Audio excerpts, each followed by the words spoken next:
I hope you're all doing good and you're the best of your health. So in this class of system of particles and rotational motion, I've taught you all the concepts of how to evaluate the center of mass, moment of inertia, and how to use the concept of rotational motion in solving questions. I've talked to you about angular acceleration, moment of inertia, torque, and so many things. So today in today's class, we'll be practicing question on JEE Main pattern exercise. We all know that in JEE Main examination, questions are of multiple choice and each question has one option as the correct answer. If you mark option as the correct answer, you'll get +4 marks. If you mark the incorrect response, you'll be getting and suffering from -1 marks. Let's go ahead with the first question of the day. We have first question. Distance of the center of mass of a solid uniform cone from its vertex is Z0.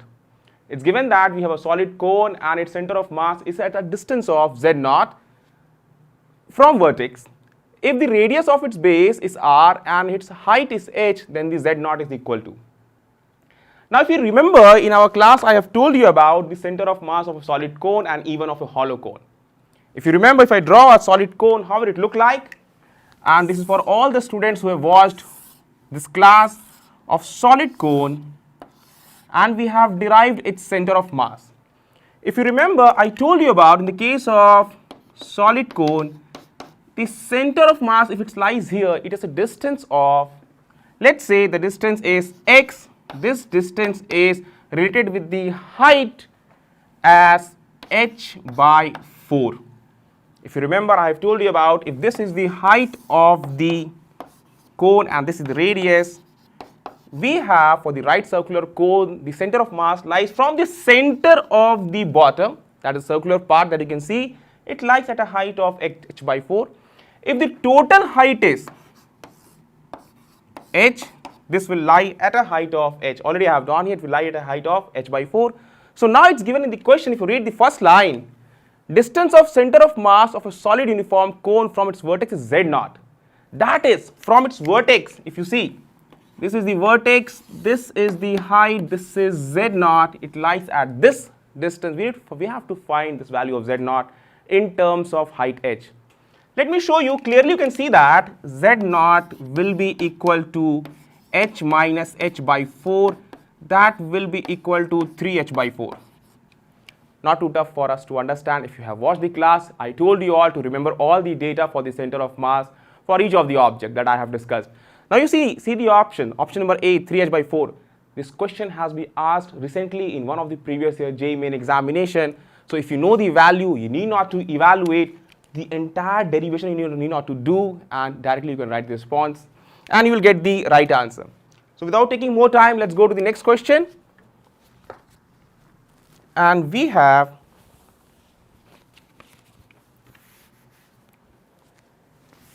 just let me clear the board for you all. So one thing we can learn from here, we can learn that it's better to remember the formula for some uniform object that I have advised you during the regular classes also. So if you remember the formula easily, you can write the result on the day of your examination. Let's go to the next question of the day. Question number 2. Two blocks of masses 10 kg and 4 kg are connected by a spring of negligible mass and placed on a frictionless horizontal surface. An impulse gives a velocity of 14 meters per second to the heavier block in the direction of the lighter block. I hope that you can understand the entire scenario and how to draw the diagram. The velocity of the center of mass is A, 30 meters per second, B, 20 meters per second, C, 10 meters per second, and D, 5 meters per second. I hope that you can remember the concept of velocity of center of mass that again I have discussed in our regular class. The scenario is something like this. Let me draw the diagram. Two blocks, one heavy, one lighter. This is the heavier block. Let's say its mass is given as m0 is equal to 10 kg. Now there's a spring which is binding both the blocks. You can see here it's connected by a spring of negligible mass and placed on a frictionless horizontal surface. Let me show you a spring connecting other block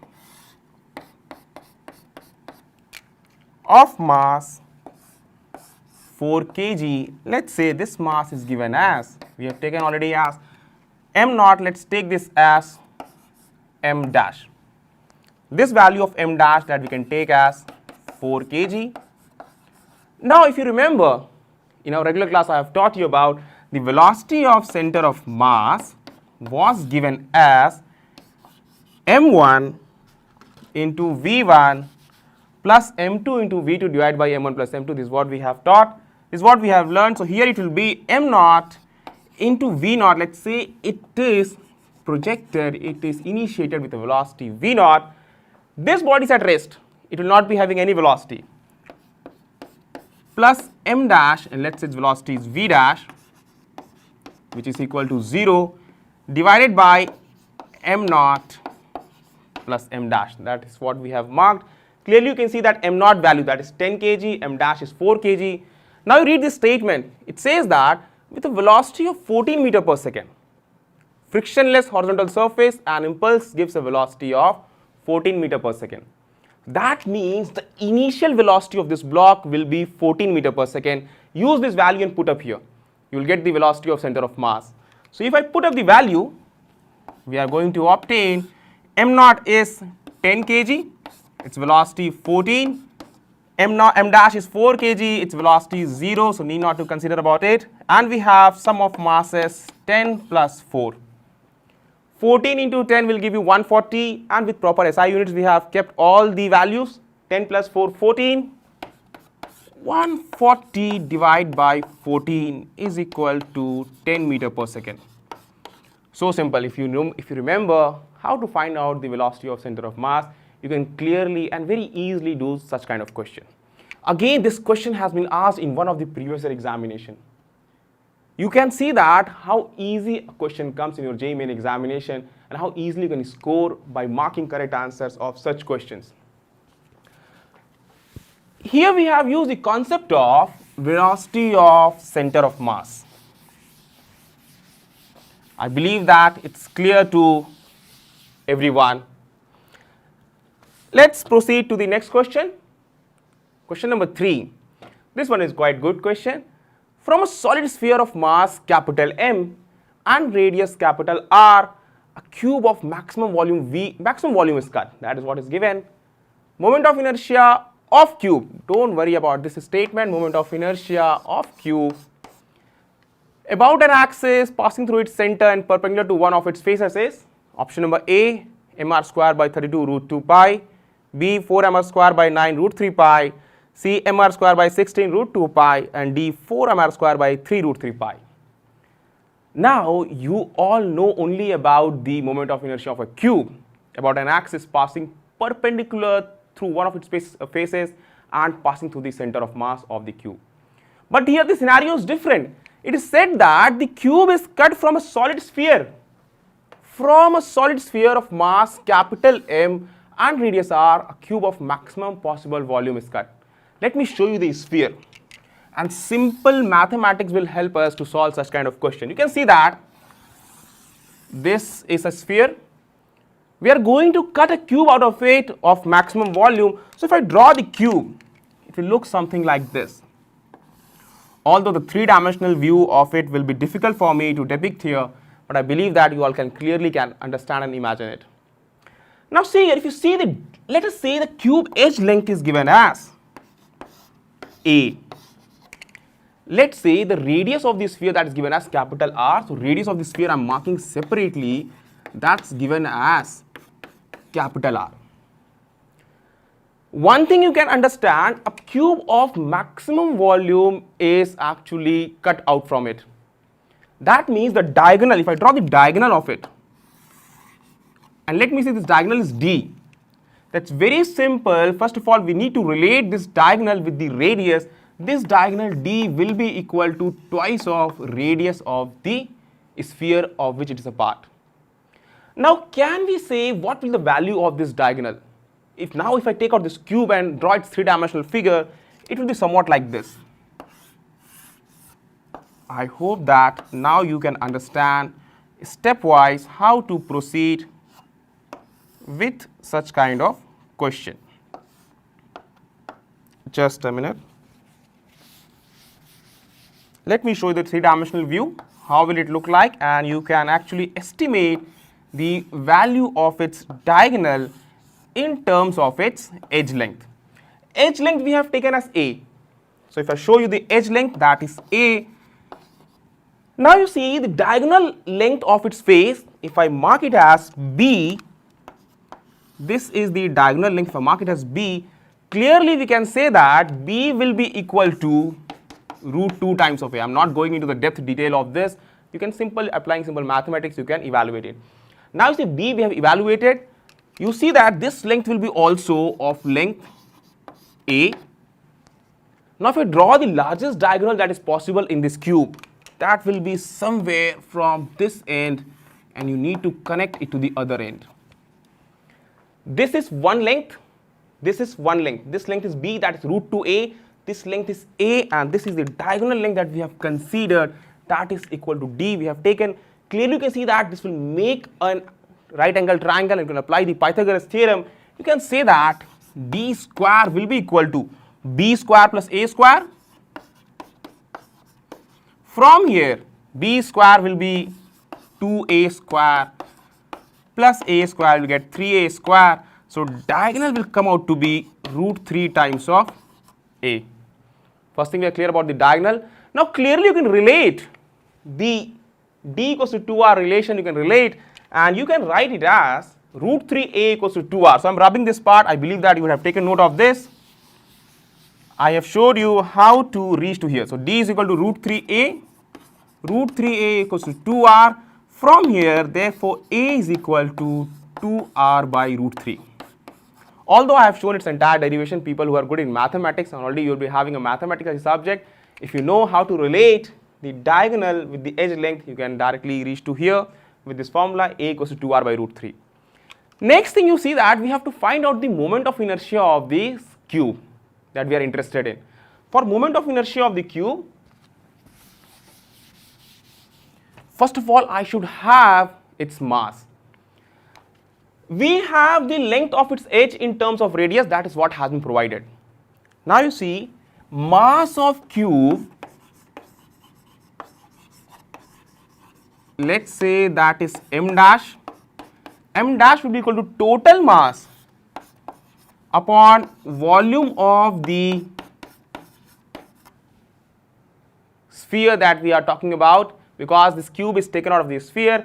So total mass of the sphere is given as capital M, divided by its volume 4 by 3 pi r cube, multiplied with the volume of this cube, that will be equal to cube of the edge length. Let me show that this will be equal to A cube. This will come out to be M divided by 4 by 3 pi r cube. A cube, A is equal to 2R by root 3. 2R whole cube will give you 8R whole cube divided by root 3 whole cube. So we can write this as 2 by root 3 whole cube into R cube. Some terms will be cancelled out. Let me show here. R cube is cancelled out. Rest of the term clearly we can simplify. And already we have used this term. So I am rubbing this term. A is equal to 2R by root 3.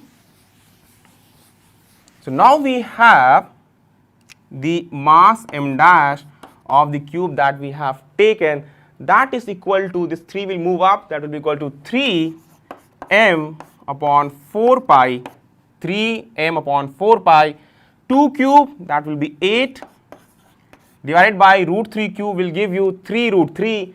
So I am writing here 3 root 3.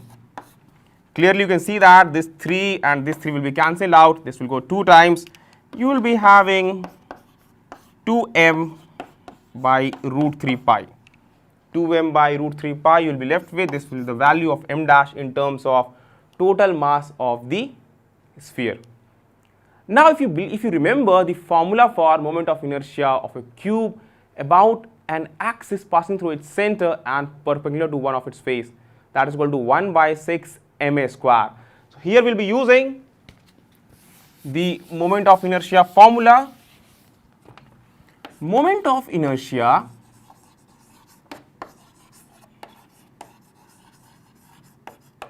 of the any cube that is about an axis passing through its center, that will come out to be 1 by 6 m dash a square.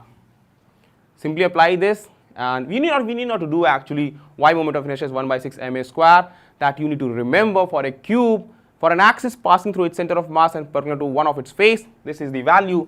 Let me go ahead and keep all the terms. M dash 2m by root 3 pi, 2m by root 3 pi. A square, A value just now I have given you 2r by root 3. So let me show you the value 2r by root 3. This was the value for the A that we have already estimated. I hope that you would have taken note of it. 2r by root 3 and whole square.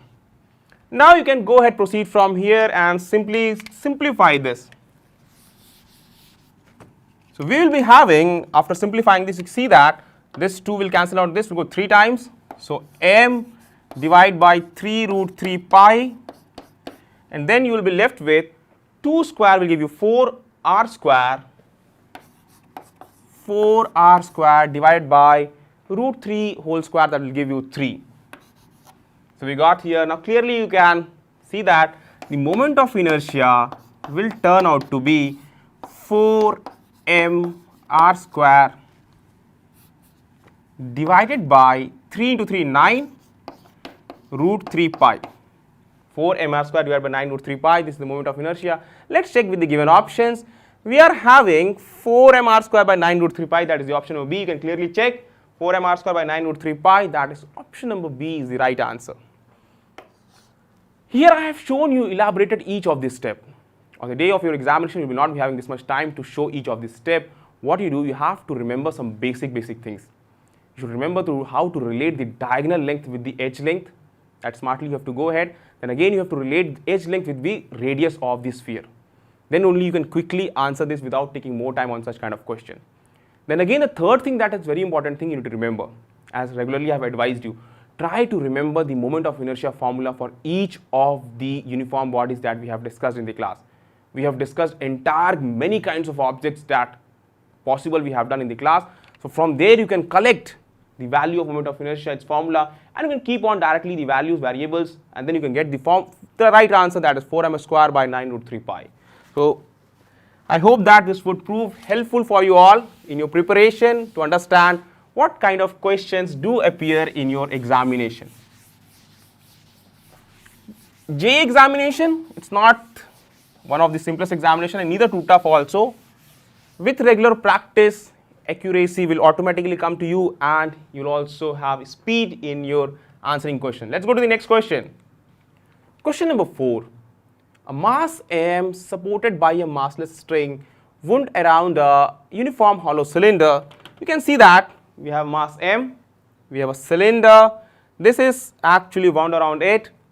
Uniform hollow cylinder, remember that it's a hollow cylinder of mass m and radius r. If the string does not slip on the cylinder, with what acceleration will the mass fall on the release? A 2g by 3, B g by 2, C 5g by 6 and D g. These are the 4 options that we need to check which is the correct one. You can understand the entire scenario. This is not a case of a disc pulley. Don't think that it's a pulley. It's a cylinder. You can think of a cylinder and from one string is actually hanging through one of the edge. Tangentially it is hanging and here we have actually connected a body of mass m. Now see, first of all we have to make the force equation. This, its weight will be acting downwards. There will be tension created here. This cylinder is going to roll. That is what you can understand from this scenario. This cylinder is going to roll. Let us make 2 equations, one force equation for this, its motion, and one rotational equation for its rotation. Let me write down, let me make a free body diagram of this mass m. This is what has been given, its mass is m, it's given in small m, so let us put here small m instead of capital M. So we have this small m. Its weight mg will be acting downwards. Tension in the string will be acting upwards. So let's say that tension in the string is acting in this direction. It's coming down with an acceleration a. So clearly from Newton's second law of motion we can write that mg minus t is equal to ma. This is first equation that we have. Only this equation we can make for the motion of this body. Now say cylinder is rolling. We all know that how to relate the angular acceleration of the cylinder and the linear acceleration of this body. That will be equal to A will be equal to R into alpha. Try to understand. if it is rotating with an angular acceleration alpha, and if it's coming down with a linear acceleration a, we all know that a and alpha will be related as its radius is r, a will be equal to r into alpha. So let me relate a equals to r into alpha. One thing we got. Now next thing, let me make the rotational equation of it. You see that tension will be acting on it in the downward direction. I have advised you, I have told you that tension acts always away from the object. Now it's rotating. The only torque that will be created, that will be due to the tension, and its value will be T into R. Clearly you can see that it's a cross product of distance and force. So writing the torque equation, we can say that torque is equal to moment of inertia into alpha, is what we know, and torque is here tension T into R. That is what we can write. Moment of inertia of a uniform hollow cylinder. It says that, you see here, it's a uniform hollow cylinder. I hope that very easily you can remember its moment of inertia formula, that is only mr square. For a solid cylinder it's half mr square, but for hollow cylinder it's mr square. So put here mr square. Again, since we have its mass is same, so I am using small m for this also, mr square. And alpha can we write as a by r. That is what we can depict from this equation. So let me write alpha as a by r. From here you see, clearly you can relate and you can give the value of a. R will be cancelled out. This again 1r will be cancelled out. So we will be left with ma, tension is equal to m into a. One equation here we got, one equation here we got. Clearly we can go ahead, we can find out the value of a in terms of g. If we add both equation 1 and 2, so adding 1 and 2, we will be having tension T will be cancelled out, mg will be equal to ma plus ma. mg minus t, this minus t plus t will be cancelled out, so mg equals to ma plus ma, that will give you 2 ma. So a will come out to be g by 2. This is your required result, a equals to g by 2, quite simple we got. Now check the answer, 2g by 3 is incorrect, b g by 2 that is the correct response, 5g by 6 incorrect, and d g that is incorrect. So I believe that we understood how to solve such kind of question. Again, this question has been asked in one of the previous JEE Main examination. So after practicing all these 4 questions, I believe that you would have got the idea what kind of questions do appear in a JEE Main examination. It's not too tough, not too simple. Somewhere the level of difficulty is moderate, but one thing the examiner wants from you all, you need to remember the basics. You need to by heart some of the basic formula like moment of inertia, center of mass, as I've advised you, do remember for all the objects, whatever is possible. And with practice of questions, you will find that all this formulae will be imbibed in your mind. Let's go ahead with the next question of the day. And before that, let me clear the board for you all.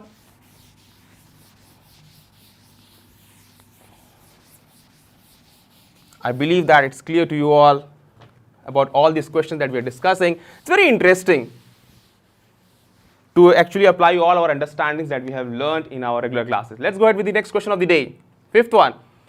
Small object of uniform density rolls up a curved surface with an initial velocity v.